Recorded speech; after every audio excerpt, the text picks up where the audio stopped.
Hey, welcome on in, guys. Tobin here with you, and thanks for checking out the channel. If you guys could subscribe, that'd be great. Hit that like button, and appreciate you interacting with the video and stopping by.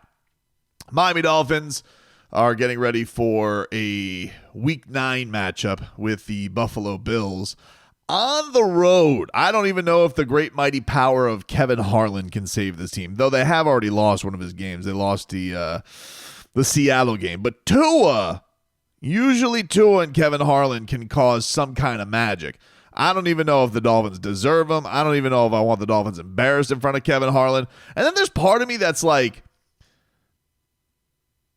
the most obvious thing in the world is the Dolphins go and get smoked, right? Like that, if we're using our big brains and just going based off of history and what has happened in this series and Josh Allen's just complete ownership of the Miami Dolphins franchise, and really what I had said into this week 2 has proven to be more true than anything, and that is that the Miami Dolphins are, had a statement game week 2, and the statement said that they're undisciplined, unready, and not on that team's level.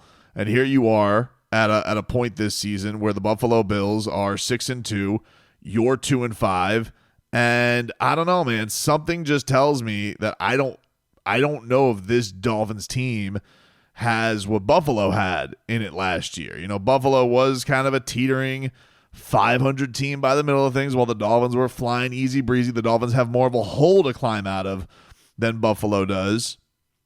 But so there's part of me that's just like, stop lying to yourself, dude. You know that the Miami Dolphins are going to roll in there and they're going to get drop kicked and embarrassed in front of Bills Mafia.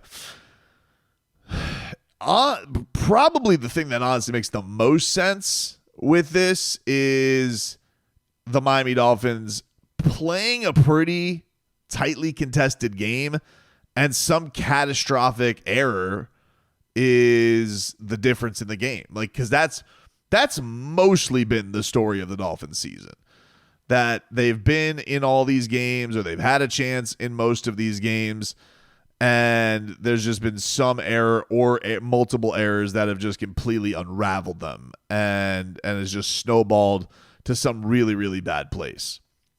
But that Bills game was a, it was a mirror. It held up and showed you, these are your flaws. This is what's the problem with this team. This is the foundation of it. And that's why, I was like, yeah, this week 2 game is going to tell you everything you need to know. People scoffed at it. People thought it was, particularly my radio co-host, Leroy Horde, thinks that week 2 statement games are stupid. And I don't even really know what to describe this, right? Because it's not like the Dolphins are like a double-digit underdog. They're a 6-point underdog, which is honestly, I think it's a little bit lower than what I expected. I was thinking they were going to flirt with 8, and maybe they will by the time this game gets there. But it's tough to look at a world where the Bills are going and they're laughing at the rest of the division. It has to feel very Patriots-like, in that, every year, there's a suspension, Tom Brady, this is the year they're a little bit slow out of the gates, maybe he looks old, and then, but the problem was they always had the rearview mirror of looking back and being like, yeah, but look at these bums, they're not going to catch us.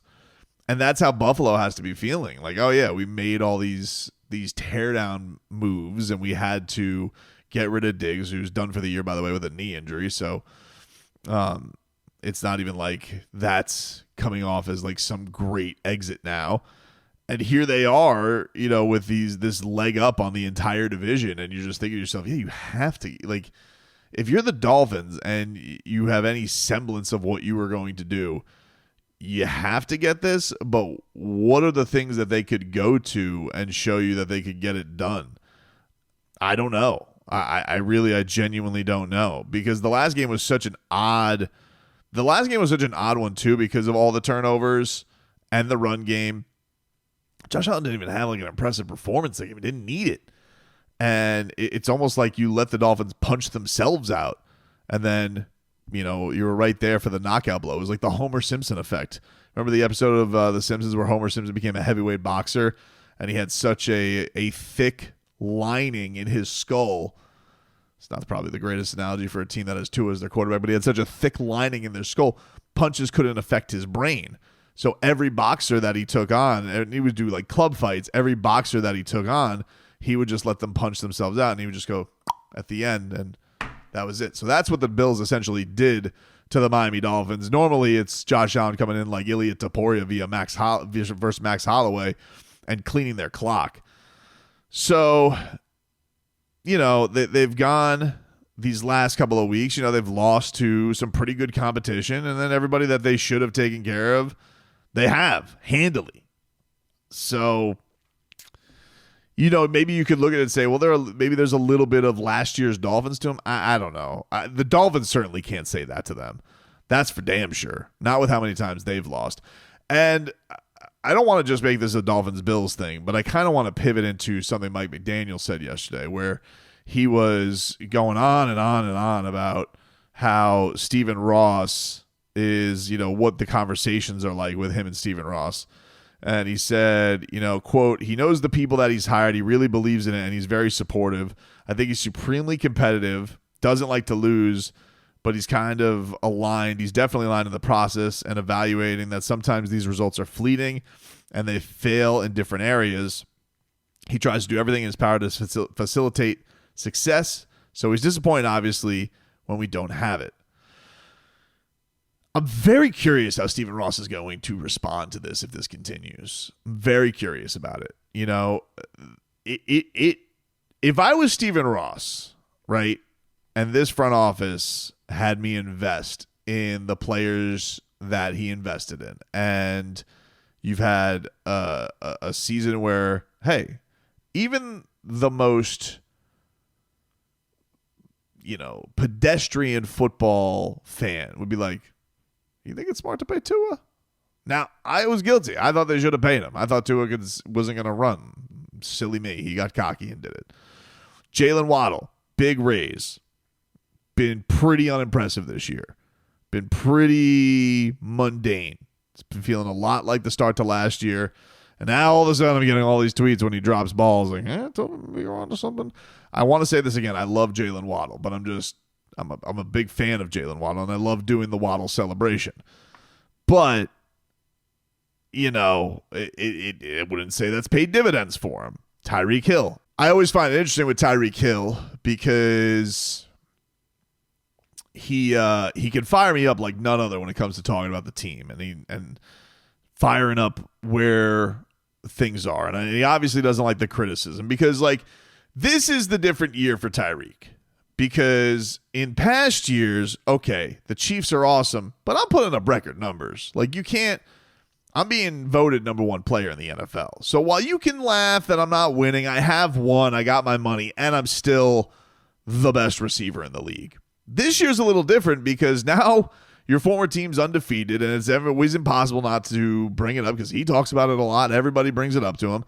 And now it's like, I got to do a sideline tip with my coach, but I'm saying I was firing up a teammate. And then I'm trolling about trade rumors. And then I'm telling people online, cut on the tape, so I don't want my play called out at all, which I don't think anybody really went at that game and blamed Tyreek Hill for them losing that game. I certainly didn't. But you give him a raise just because, you didn't want him to make a stink. Jalen Ramsey got a raise. And so, all these guys got paid. The head coach then gets an extension from the Dolphins. And it's all kind of with the idea, if you're the owner of Stephen Ross, with this, all right, you guys are going to make good on this, though, right? And if I'm Stephen Ross, I have to be feeling like, damn, I got taken for a ride by all these agents.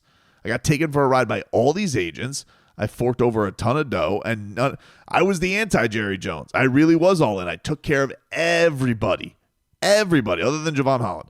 I took care of everybody. And here I am.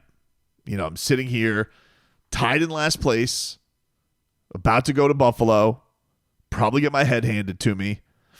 And you do have to, it's impossible for him not to be thinking, do I just cut bait? I know some people don't like it. They like Mike. I like Mike McDaniel. And it's tough to know like where this all stands and where this all goes because you have such conviction going into a season, but it's just such an epic failure. If it continues this path, it's been an epic failure thus far this season, halfway through the season. So how does he not feel some type of way about the way this is all played out and that he looks a fool? And then you also think about the fact that, man, he's a bit of a hard guy to read because he's done all different types of maneuvers as an owner. Like he's definitely gone behind his coach's back and got caught going after Jim Harbaugh. He seemingly was plotting to hire Sean Payton while he had Brian Flores and fired Brian Flores. They thought he was getting Sean Payton, gets busted for tampering. He's kept a coach, fired a GM. He's done that a couple of times where he's like, he's half in, he's half out. You know, he gets here, Bill Parcells is here, but Bill Parcells doesn't want to work for him. He worked for Wayne Huizenga, so now he's stuck with this bozo, Jeff Ireland. And Jeff Ireland and Tony Sperano have this big rift.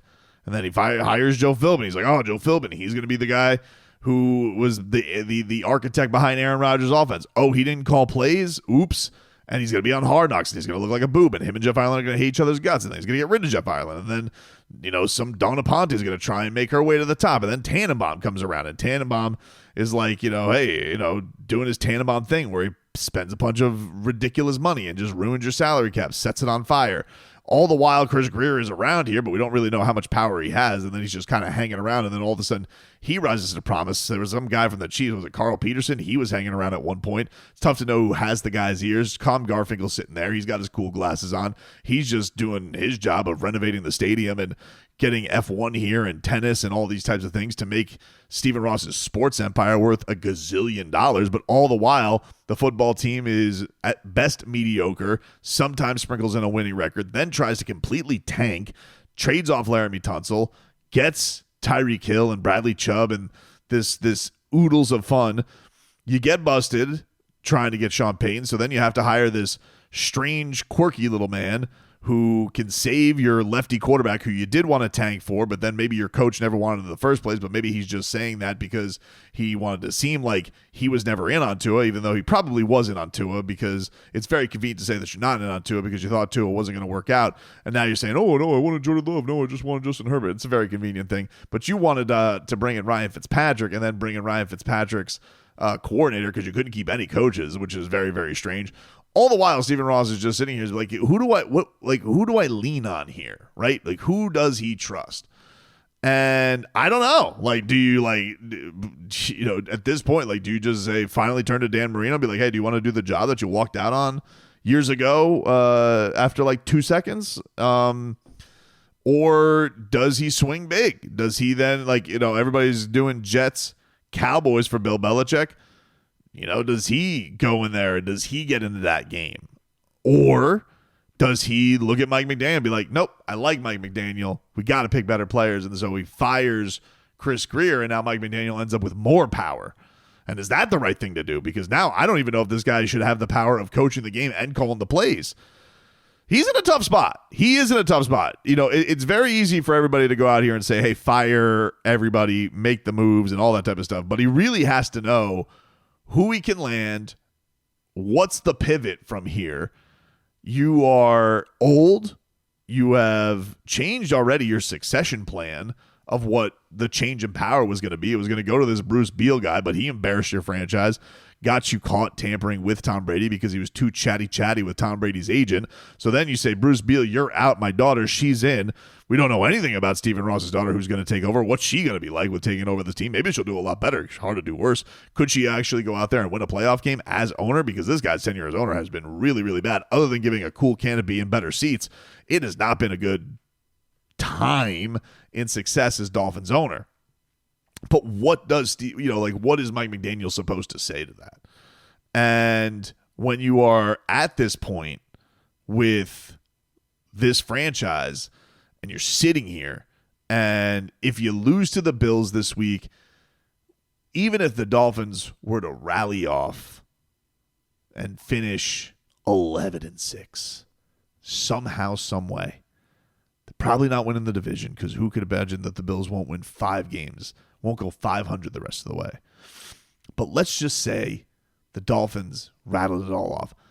Don't think I'm going to look at that as some great story, because the real thing was, as the guy said, when we're healthy, this is supposed to be a Super Bowl roster.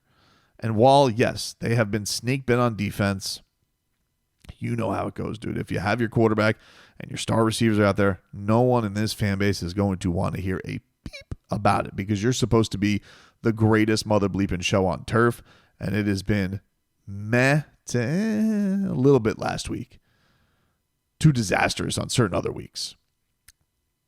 So if this embarrassingly ends with, being amongst the worst teams in the league, maybe in position to take a quarterback, or even if you rally and you still don't win a playoff game, at what point do you just realize, and you're seeing the Bills still pass you by, at what point do you just go, all right, something dramatic and new?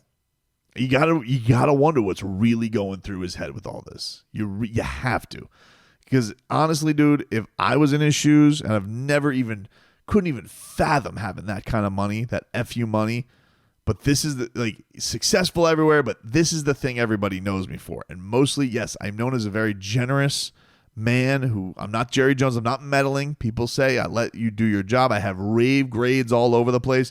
The team that has the worst grades is the one winning all the championships. And so you have to wonder, at what point do you just say, you guys made me look like an idiot, and somebody needs to be held accountable for that? I don't know. I don't know what he does. But I do know that the security of everybody gets a hell of a lot shakier if they can't pull off this win on Sunday, which they probably won't, because why would anybody here believe that the shakiest looking Dolphins team in 3 years could beat a team they never beat? It's only hope, a prayer, and weird stuff that you would think would lead you to that. And it's impossible not to think that the owner is pissed about all of it.